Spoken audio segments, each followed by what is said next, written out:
Вітаю вас, мої неванильні друзі. Ви на каналі сексолога Вікторія Білан. І сьогодні ми поговоримо на одну делікатну тему, яка часто замовчується або зводиться до жартів, чому жінки симулюють оргазм.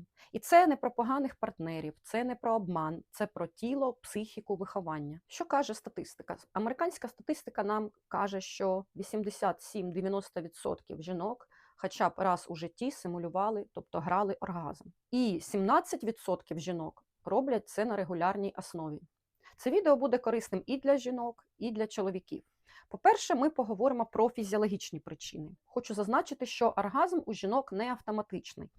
Тобто не завжди залежить від статевих органів чоловіка, там, довжини, ширини, не залежить від правильності рухів, не завжди залежить від часу проникнення. Другий момент – це гормони і втома. Коли жінка знаходиться постійно під стресом, в неї виникає тривожність, недосип, тобто проблеми із сном. Жінка, можливо, приймає антидепресанти або гормональні контрацептиви. Все це впливає на її здібність, на її спроможність відчувати розрядку, а також збудження. І третій момент фізіологічний, коли критикували жінку, засуджували вивчати своє тіло. Що я помітила? Коли я проводила марафони для жінок, виявилось так, що жінки дуже часто не розуміють, не знають своє тіло, свої ерогенні зони, тому що це було табуйовано колись, мало було дуже книжок, інформації про статеве виховання, тому що у чоловіків у них всі їхні геніталії наружу, скажімо так, він може їх роздивлятися, з ними бавитись, їх не так наказували. Дівчаток же, в мене були такі клієнтки, яких карали за те, що вони себе вивчали, тобто не можна було мастурбувати, казали багато нісенітниць, наприклад, що в тебе на долонях виростуть волосся, не знаю, хто ще застав ці байки, але дуже часто саме жінок засуджували за те, що вони вивчали власне тіло. І ось тому в жінок багато сорому, багато таких емоцій провини перед кимсь там, можливо, перед бабусею, там, перед мамою, хто засуджував, що вона не може вивчити себе, вона не знає свого тіла. І ми починали на марафоні з того, що ми брали дзеркальце, люстерка і вивчали статеві органи.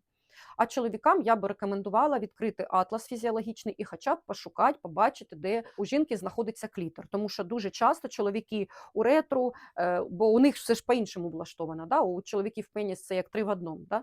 У них там одразу і уретра, і сем'явивідний канал, а у жінок уретра окрема, вхід у вагіну окремо, клітор окремо. Не полінуйтесь, відкрити атлас жіночого тіла і вивчіть. Отже, психологічні причини. Перше, і така важлива причина, і також вона пов'язана з вихованням, що жінку вчили бути зручною, не створювати проблем. Вона думає, ну якщо я йому скажу, що я реально не кінчаю, то, можливо, він подумає, що він поганий коханець, або він мене залишить, або знайде іншу жінку, або буде зраджувати. І оце все або жінка собі думає і уявляє, що так не прийнято, що вона якась не така, вона поламана, і від того вона мовчить і терпить, як рибка. Другий момент, коли у дівчини було дуже строге соціальне виховання, коли тиснули на дівчинку і казали, що ти маєш бути ось такою. За свою практику я наслухалась дуже багато оцих всяких комплексів і несенітниць, які навіювали жінкам, тобто з маленького віку починали говорити про них, якісь бабусі, мами, і оце все тягнеться. Навіть до гінеколога раніше було піти соромно, це було все табуйовано. Народжувати було також соромно, тому що замість того, щоб допомогти, медицина тебе карала за те, що ти є жінка, і ще й знущались над тобою. Тобто, да, були такі моменти, це окрема тема. Ви можете подивитися на YouTube-каналі «The Documentalist», вони дуже про це гарно розповідають, яка була гінекологія при Радянському Союзі.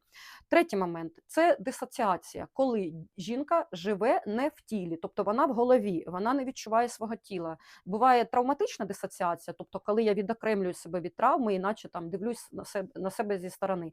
А буває дисоціація в тілі, тобто в голові. Жінка себе уявляє, щось вона думає, вона може підраховує там бюджет країни або бюджет сім'ї, думає про дітей, думає, що хтось може зайти в цей момент. І це змушує її стискатися. Тобто вона дисоціюється, вона не відчуває власного тіла, вона не знає своїх зон. Перед цим ми проговорили про фізіологічні причини. І через те вона не може відчувати ось тої насолоди, да, як і де в неї відбуваються процеси. Це саме процеси інтимного збудження, коли йде збудження. Так? І що тоді?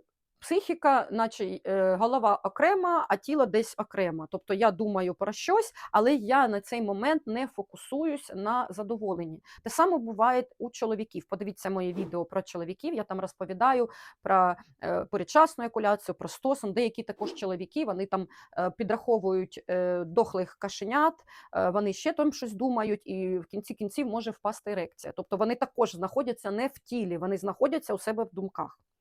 Це відноситься щодо таких от тривожних, доконтролюючих чоловіків і жінок, тобто дисоціація. І виходячи з фізіологічних причин і психологічних комплексів, страхів, виникає така поведінкова реакція, як уникання, тобто жінка постійно уникає.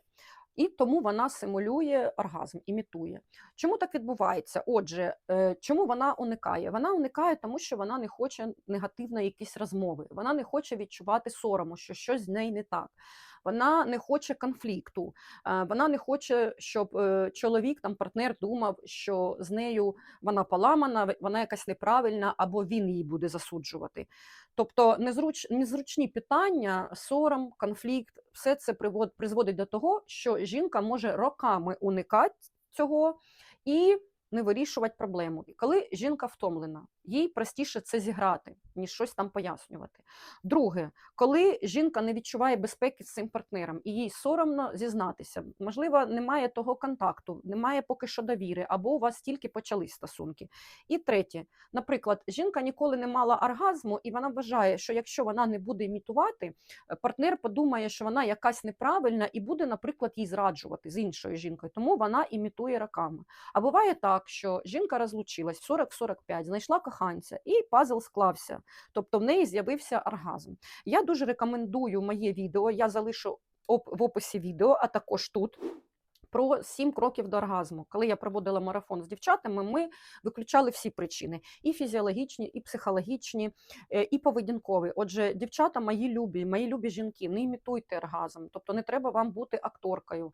Просто признайтесь, визнайте своєму чоловікові, своєму партнеру, скажіть, що ви відчуваєте. Якщо чоловік вас розуміє, значить це зелений прапорець. Можна з ним далі налагоджувати стосунки. Якщо він буде вас соромити, звинувачувати, щось сказати, що з вами неправильно, значить, це, скажімо так, великий huge red flag. Підписуйтесь на мій канал, поширюйте відео, ставте нагадалочки, пишіть свої коментарі, підписуйтесь на Інстаграм, Телеграм, заходьте на сайт. У мене є багато класних продуктів, які я розвиваю, над ними працюю. І до нових зустрічей в новому відео.